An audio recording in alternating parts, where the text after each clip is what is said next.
press the bell icon on the YouTube app and never miss another update. Emmanuel Macron is wrapping up his first state visit to India this Monday, pledging €700 million for green energy in developing countries.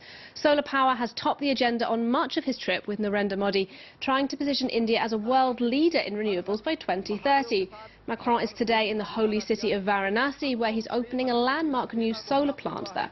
France 24's François Vibo reports. It's a must-see for anyone travelling to India. And on their state visit, the French president and his wife didn't break with tradition. The only difference with their photo op is they had the entire Taj Mahal to themselves. Earlier in the day, Emmanuel Macron attended a summit with 20 other world leaders to address the main reason for his visit, promoting solar energy. Born from the COP21, the International Solar Alliance hopes to reduce the barriers for developing nations to make the switch to renewables. All together, we take a new commitment, which is just to deliver, to get concrete results for our countries and for our planet. Et donc, mettons-nous au travail. On Monday, the French president and his host, Prime Minister Narendra Modi, travelled east to the holy city of Varanasi, where they unveiled a brand new solar power plant built by French energy giant Engie. It's the largest plant of its kind in the state of Uttar Pradesh, a region home to over 200 million people. Macron is expected to finish up his trip by the banks of the Ganges River, where each year Hindu pilgrims bathe for absolution. Solar plant. To get the latest then, let's cross live to Varanasi and bring in our reporter there, Delano D'Souza. Delano, first of all, the visit of Emmanuel Macron, green energy clearly front and centre here. Tell us more about what's been happening where you are today.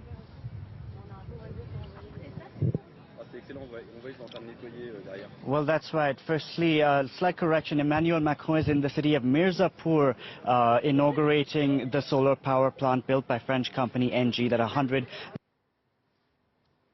alongside the Indian Prime Minister. He will then be coming here to the city of Varanasi, and behind me you will see the boats. Him and the Indian Prime Minister, along with Emmanuel Macron's wife Brigitte Macron, will be sailing down the Ganges River, a very sacred river for Hindus here in India. And I should say it's all about the look for this visit. Now, both Emmanuel Macron and Prime Minister Narendra Modi are all too aware of the optics of this boat ride. Varanasi is no random choice for the Indian Prime Minister Narendra Modi. This is where he won his seat in Parliament back in 2014. The state of Uttar Pradesh in itself is India's most populous state, and it has the most Muslims in the country. But the state's chief minister is very close to the Indian Prime Minister Narendra Modi. He comes from the same BJP party, the Hindu Nationalist Party, and he's been known to say things that are very controversial. In the past, he said things like, I want to make the state of Uttar Pradesh and India Hindu again. And Delano, we've been hearing this is Emmanuel Macron's first trip to India as president. What else has he been focusing on his tour?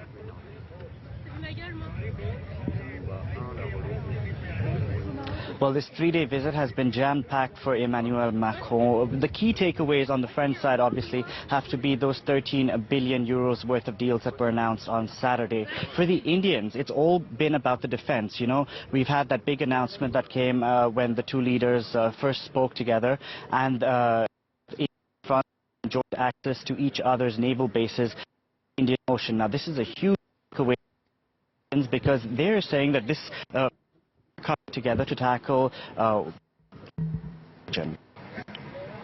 Apologies there, we've been having some trouble with our connection there with our correspondent in Varanasi. We'll try and get the latest for you on Emmanuel Macron's trip a little later on for you in the programme. And Emmanuel Macron wraps up his first trip to India, pledging €700 million for green energy. Solar power has topped the agenda, with Narendra Modi pushing for the country to be a world leader on renewables by 2030. Well, it's time now on the programme for our Focus Report, and today we're heading to India, where Emmanuel Macron is rounding off that first tour as president. As we've been discussing this morning, solar power has topped the agenda, with India positioning itself as a champion of renewable energy. The country may be the third largest polluter, but is undergoing a spectacular growth in the solar sector and on track to be one of the world's largest clean energy markets. But the establishment of large solar plants has been uprooting communities up and down the country. Our reporters go behind the scenes to reveal a darker side of what is considered one of the brightest industries of India. This is Kamuthi. With 2.5 million panels, it is India's largest solar power plant. It's a matter of pride for the country, but behind its gleaming panels looms an ecological disaster. Each day, 200,000 litres of water are pumped illegally from neighbouring villages to clean the plant. They are diverting our water, and the inhabitants of the surrounding villages are left with nothing. We sent letters, we have demonstrated, blocked roads even, but nothing has changed. If they continue like this, all the families living within 50 kilometres of the plant will not even have water to drink. For this local politician, stopping the Adani Group, the company that runs the plant, from drying up the region has become a mission. The area is already reeling from a historic drought, and farmers are desperate. Yes, it's very dry. My heart bleeds when I see my field. The solar plants made our work impossible. We exhaust ourselves for nothing. The Prime Minister promised that there would be electricity for everyone, but it did not happen. We have power cuts all the time. Not only do we not have electricity, but we are also facing a water shortage.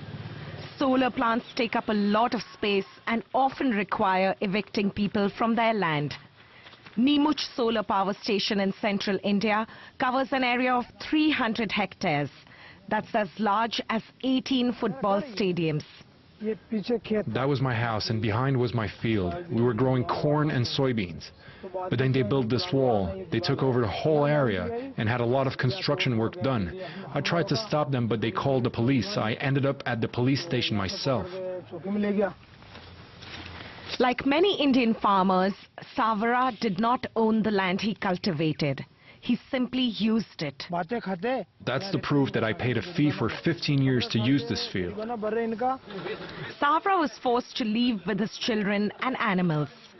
It is difficult to evaluate the exact number of displaced farmers because in India, criticism of the solar dream is unacceptable.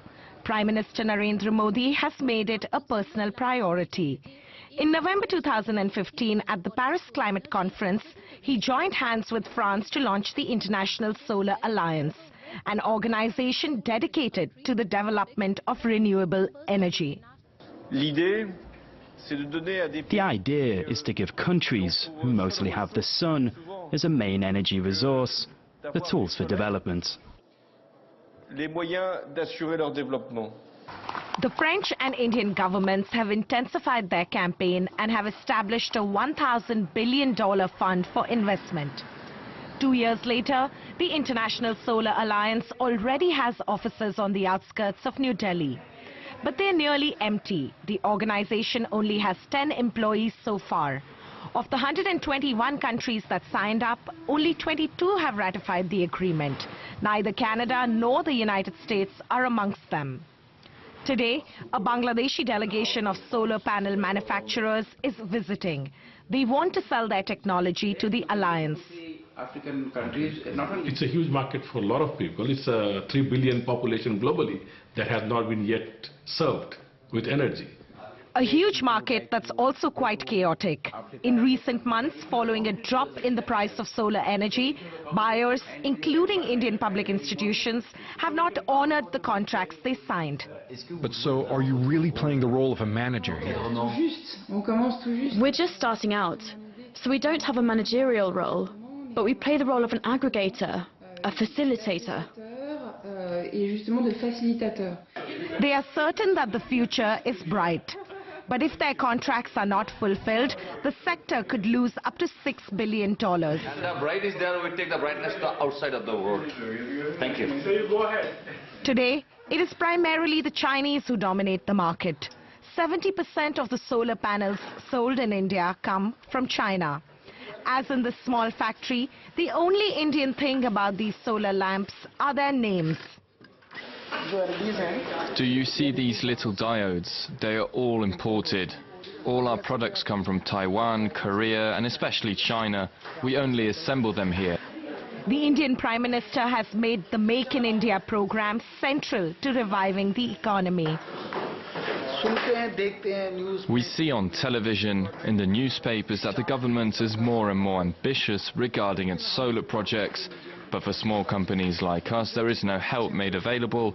Instead of importing products, if we could make them in India, we would save money, and that would create jobs for Indians. At present, India is still heavily dependent on coal.